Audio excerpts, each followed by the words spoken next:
Definitely. The map is going to be Habitation Station, and in the top right we have HyDrA from the team Russian Universe of Warhammer. For some reason, I really like that name.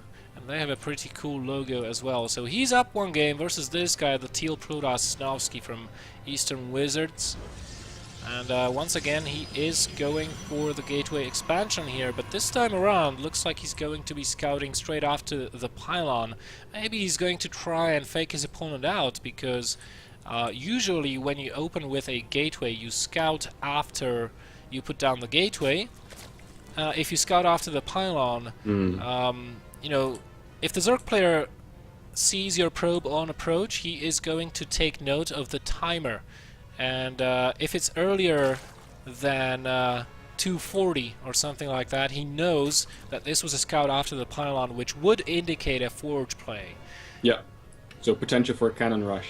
Yeah. So this might make HyDrA go.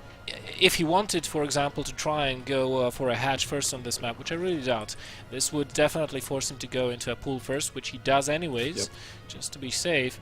And, well, we are going to see the Nexus first play from Snovski yet again. Now, this might be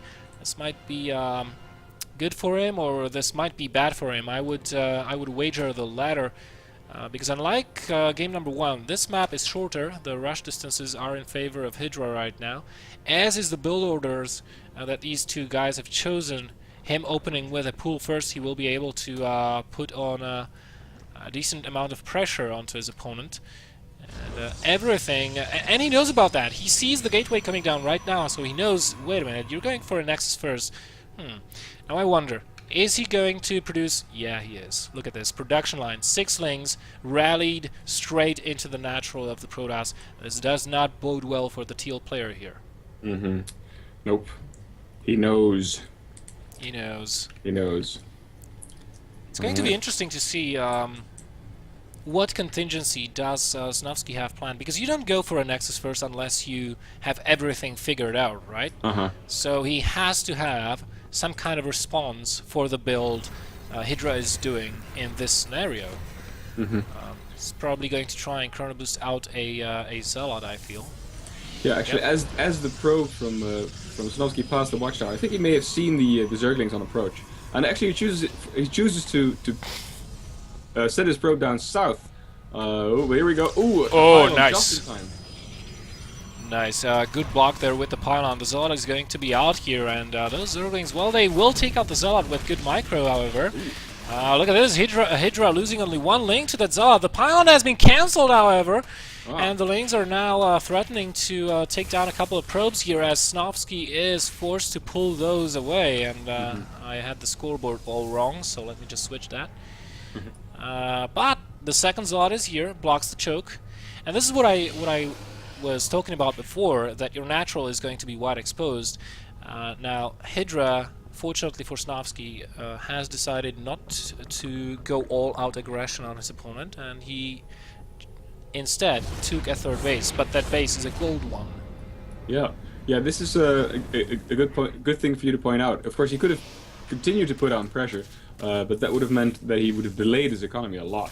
And now, Snovski was in emergency defense mode anyway, was going to spend money on defenses anyway, so why not stop Zergling production and go for a gold base? Yeah, exactly. The number of harvesters are quite even here between these two guys, and that gold base, you know, it's going to be a little while before Snovski can mount any kind of aggression towards his opponent, or at least any kind of sustained aggression. He'll have to wait for the warp gate to finish, the warp gate research. So HyDrA has a decent amount of time to saturate this base. He will not need as many workers as for a normal base.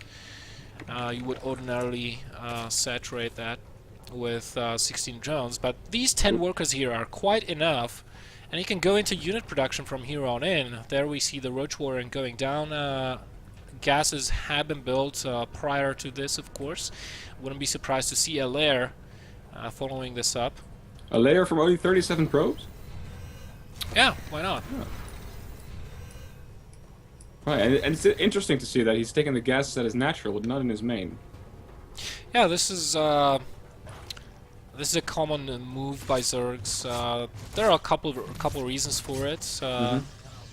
You could say it's a stylistic preference, but sometimes it comes into play a little bit later on. For example, if your natural is attacked and taken over, you still have those unmined gases in the main base that you can make use of that haven't been touched for the entire game. So, good amount of lings here, however, and looks like HyDrA has defended this poke with just slow lings. We have 3 gateways on the field for the Protoss player. He has warped in a couple more Zealots. Needs to regroup his units, however. That Stalker looks mighty vulnerable. Definitely. Okay, but this is enough Zerglings, enough Zealots to fend off the Zerglings. The Zealots actually do not have +1 attack yet. It hasn't even been started yet, actually. No, it hasn't. Still, they will be able to hold off these Zerglings, even though the Zergling numbers are growing. Yeah, they are growing, but this is still quite enough Zealots to deal with these lings. The problem for the Protoss player is that these roaches just now popped out. He just does not have enough Stalkers. He'll have to recall auto here, because this is not an army he can fight, I don't think. Well, with the time warp there, I don't know. Look at this. You know what? Those Zealots are being quite effective. Yeah, that time warp was a good choice here, but that, of course, will mean that recall will not be available. Wow, this army suddenly got a lot bigger. And I wonder if HyDrA will be able to hold on. He needs to pull drones right now to surround the Stalkers and prevent the kiting. He's not doing that so far. He really should be. I just saw like a drone glitch out. I don't know. So the drones are trying to kind of stay alive, but it's hard to work in the middle of a battle, I guess. Yeah, I guess it is. Another time warp going down on catching 2 roaches. Oof. Oh man, those drones really should have started fighting a long time ago, and now HyDrA's army is it's a little bit small here, a 30 army supply to 20. HyDrA is trying to hold on, loses another queen at the natural base, and he's not mining any gas right now, so he won't be able to produce any more roaches. He's stuck with lings. This is looking very bad for HyDrA, I guess. Yeah, it is. Definitely. Wow, this was way more effective than I thought it would have been. Yeah, HyDrA GG. So it's actually 1-1.